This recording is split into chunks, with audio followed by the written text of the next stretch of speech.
मैं आतंकियों को मार कर ही आऊँगा। यह शब्द हैं मेजर विकास के, जो जंग में गोली लगने के बाद भी 10 घंटे तक दुश्मनों से लोहा लेते रहे। आर्मी की मेडिकल टीम इलाज के लिए जब उन्हें लेने आई तो उन्होंने मना कर दिया। वह घायल अवस्था में ही आतंकियों से लड़ते रहे, लेकिन उनके पैर से लगातार खून बह रहा था, जिसके कारण उनकी हालत नाजुक हो गई और दुश्मनों का सामना करते हुए ही वह वीर गति को प्राप्त हो गए।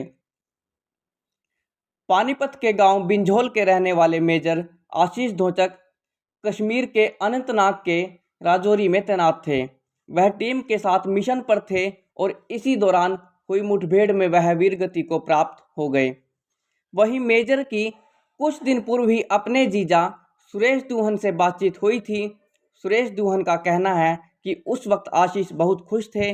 वह मुझसे कह रहे थे कि मैंने देश के 4-5 दुश्मन निपटा दिए हैं और बाकियों को भी निपटा कर ही लौटूंगा। आपको बता दें कि मेजर 2012 में 25 वर्ष की आयु में सेना में लेफ्टिनेंट भर्ती हुए थे। वह 2018 में प्रमोट होकर मेजर बने थे। वह भटिंडा, बारामूला और मेरठ में तैनात रहे।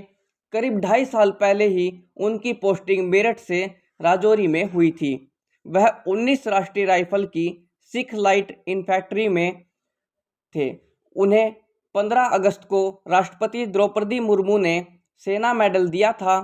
बरवाला के कॉलेज से बीटेक इलेक्ट्रॉनिक करने के बाद वह एमटेक कर रहे थे। उन्हें 1 ही साल हुआ था कि वह सेना में भर्ती हो गए।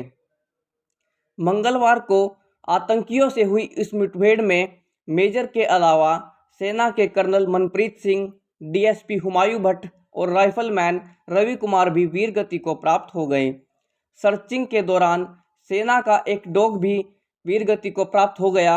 अपने हैंडलर की जान बचाने के लिए डॉग ने अपनी खुद की जान दांव पर लगा दी। वहीं इस मुठभेड़ में 2 आतंकी सेना के हाथों मारे गए।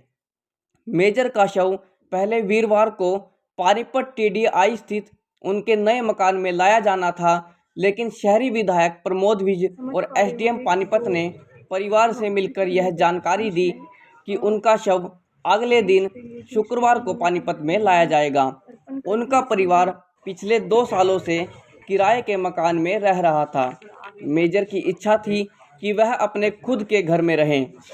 वह छुट्टी लेकर अगले महीने की 23 तारीख को गृह प्रवेश के लिए आने वाले थे। 23 अक्टूबर को अपने जन्मदिन के अवसर पर वह टीडीआई में अपने जिस मकान में गृह प्रवेश करने वाले थे, उसी में उनकी पार्थिव देह लाई गई। वहीं उनका अंतिम संस्कार उनके पैतृक गांव बिंझोल में हुआ। मेजर की अंतिम यात्रा लगभग 14 किलोमीटर लंबी थी, जो कि टीडीआई से लेकर उनके गांव बिंझोल तक थी। इस दौरान करीब 1 किलोमीटर लंबा काफिला मेजर के पार्थिव शरीर के पीछे चला, जिसमें करीब 10,000 से ज़्यादा लोग शामिल थे। सड़क के दोनों तरफ खड़े लोग फूल बरसा रहे थे। मेजर की मां पूरे रास्ते हाथ जोड़े रही, वहीं बहन भी भाई को सैल्यूट करती रही। मेजर के अंतिम संस्कार पर सिख रेजिमेंट ने उन्हें गन सैल्यूट किया। वहीं उनके चचेरे भाई मेजर विकास ने उन्हें मुखाग्नि दी। मेजर आशीष का विवाह 15 नवंबर 2015 को जींद की रहने वाली ज्योति से हुआ था। मेजर आशीष 2 साल की बेटी के पिता और 3 बहनों के इकलौते भाई थे। उनकी तीनों बहनों की शादी हो चुकी है। वहीं उनकी मां कमला एक गृहिणी हैं और पिता लालचंद एनएफएल से सेवा मुक्त हुए हैं।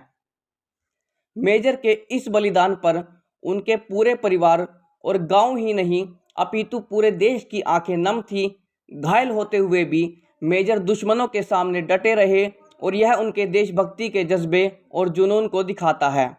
जन संवाद भारत उनके इस जज्बे और जुनून को नमन करता है और साथ ही नमन करता है माँ भारती के इस सपूत को, जिसने हंसते हंसते भारत माँ की रक्षा के लिए अपने प्राण न्यौछावर कर दिए और करोड़ों देशवासियों के लिए एक आदर्श स्थापित कर दिया। मेजर आशीष जैसे वीर ही इस राष्ट्र के वास्तविक नायक हैं। उनके इस बलिदान को शत शत नमन।